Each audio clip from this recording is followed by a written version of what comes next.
ৰোধ কৰিবলৈ বিজেপি চৰকাৰক কাম নাই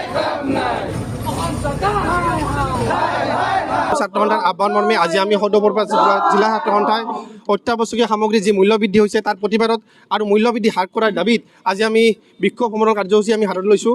আৰু আচলতে মূল্যবৃদ্ধিয়ে সমগ্ৰ অসমৰ জনসাধাৰণক জুৰুলা কৰিছে। আৰ্থিকভাৱে যি জুৰুলা জনসাধাৰণ জীৱন যাপন কৰিবলৈ সংগ্ৰাম কৰিবলগীয়া হৈছে। প্ৰতিদিনে যি আচলতে মূল্যবৃদ্ধি হৈছে, চাউল, দালি, কণী, মিঠাতেল, চেনি, পিঁয়াজ সকলো বস্তুৰে মূল্য বৃদ্ধি হৈছে। এতিয়া মানুহে জীৱন যেনে ঔষধৰ মূল্য বৃদ্ধি হৈছে। আচলতে এইখন চৰকাৰে যি আচলতে মানুহক নিৰ্বাচনৰ আগত কোৱা তেওঁলোকৰ কথা আৰু তেওঁলোকৰ কাম আৰু নিৰ্বাচনৰ পিছত কোৱা তেওঁলোকৰ কথা আৰু কামত যথেষ্ট পাৰ্থক্য যেন আমাৰ অনুভৱ হৈছে। গতিকে আমাৰ স্পষ্ট দাবী মূল্যবৃদ্ধি ৰোধ কৰিবই লাগিব। ইয়াত কোনো ধৰণৰ যদি কিন্তু পৰন্তু নাই। কেৱল মাত্ৰ শাসন নামত শোষণ কৰি থাকিলে নহ'ব। স্পষ্ট কথা মূল্যবৃদ্ধি ৰোধ কৰিব লাগিব। অতি শীঘ্ৰে যদি মূল্যবৃদ্ধি ৰোধ কৰিব নোৱাৰে ইয়াতকৈ তীব্ৰ আন্দোলন কৰিবলৈ আমি বাধ্য হ'ম। কিছুদিন আগলৈ চেনিৰ মূল্য ৪৫ টকা হৈছিল, কিন্তু এতিয়া ৭০ টকা, পিঁয়াজৰ দাম ৭০ টকা, কণীৰ দাম ৯ টকা হৈছে। গতিকে এইখন আচলতে চৰকাৰে জনসাধাৰণৰ কথা চিন্তা কৰিবলৈ পাহৰিছে। তেওঁলোকে জনসাধাৰণৰ কথা চিন্তা কৰিব লাগিব। যোগান বিভাগ নামৰ যে বিভাগ আছে, ব্যাকৰণ বিভাগ আছে, সেই বিভাগটো আচলতে তেওঁলোকৰ কৰণীয় আছে। সেই বিভাগটো যদি তেওঁলোকে কৰিব নোৱাৰে, তেওঁলোকে ব্যৰ্থ হৈছে।